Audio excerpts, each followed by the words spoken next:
नमस्कार, आप देख रहे हैं ब्लस्टर न्यूज टुडे और मैं हूं आपके साथ मानवी ठाकुर। शुरुआत करते हैं आज की खास खबरों से।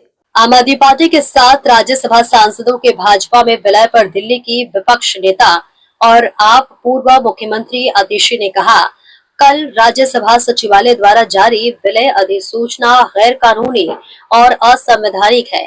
सर्वोच्च न्यायालय की संविधान पीठ ने स्पष्ट आदेश पारित किए हैं और यह संविधान में स्पष्ट रूप से लिखा है।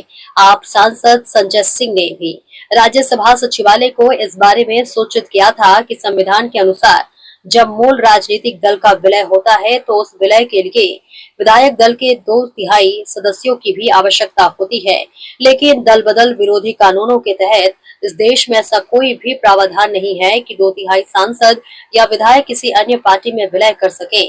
लेकिन भाजपा को इससे क्या फर्क पड़ता है? भाजपा किसी भी तरह से इस देश के संविधान और लोकतंत्र को खत्म करना चाहती है। मैं भाजपा और प्रधानमंत्री नरेंद्र मोदी से कहना चाहूंगी कि इतिहास गवाह है कि आप जितने ज्यादा अत्याचार करेंगे, आपका अंजाम उतना ही बुरा होगा। ये स्पष्ट है कि भाजपा और मोदी जी की राजनीति के अंत का समय निकट है, इसलिए उनके अत्याचार बढ़ गए हैं। लेकिन इस विश्व के इतिहास में जब भी अत्याचार बढ़े हैं, उन्हें समाप्त करने के लिए कोई ना कोई जरूर आया है।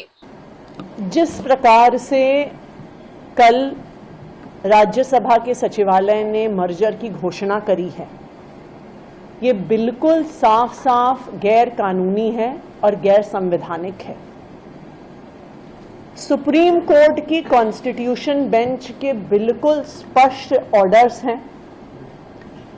संविधान में बिल्कुल स्पष्ट तौर पर लिखा है और ये मुद्दा आम आदमी पार्टी के राज्यसभा सांसद संजय सिंह जी ने राज्यसभा सचिवालय को सूचित भी किया कि संविधान के अनुसार जब ओरिजिनल पॉलिटिकल पार्टी मर्ज करती है, उस मर्जर के लिए 2/3 लेजिस्लेटिव पार्टी की भी आवश्यकता होती है। लेकिन एंटी डिफेक्शन लॉज के तहत कहीं पर भी इस देश के संविधान में प्रावधान नहीं है कि 2/3 सांसद हो गए, 2/3 विधायक हो, वो किसी दूसरी पार्टी में मर्ज कर सके। लेकिन भारतीय जनता पार्टी को क्या फर्क पड़ता है?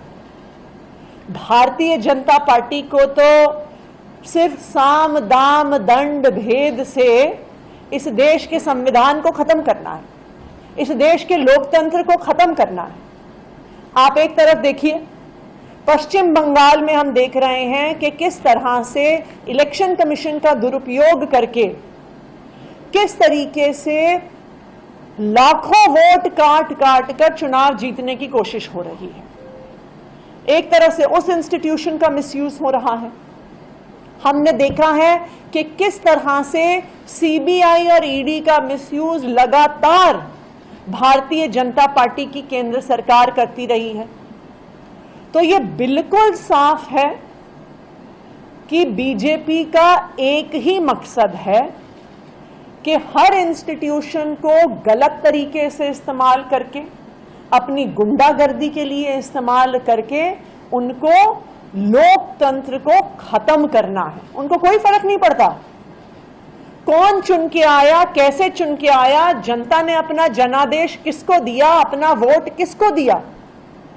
उनको बस तोड़ फोड़ के माध्यम से, खरीद फरोख्त के माध्यम से, साम दाम दंड भेद के माध्यम से बस अपनी सरकार बनानी है और अपनी सरकार चलानी है। लेकिन मैं बीजेपी को बता दूं, मैं प्रधानमंत्री नरेंद्र मोदी जी को भी बता दूं कि दुनिया का इतिहास बताता है कि जितना ज्यादा अत्याचार करोगे उतना बुरा अंत होगा। और अब ये बिल्कुल साफ है कि बीजेपी और मोदी जी की राजनीति के अंत का समय आ गया है, इसलिए उनका अत्याचार बढ़ गया है। लेकिन इस दुनिया के इतिहास में जब जब भी किसी का अत्याचार बढ़ा है तो उस अत्याचार को खत्म करने वाला पैदा हुआ है।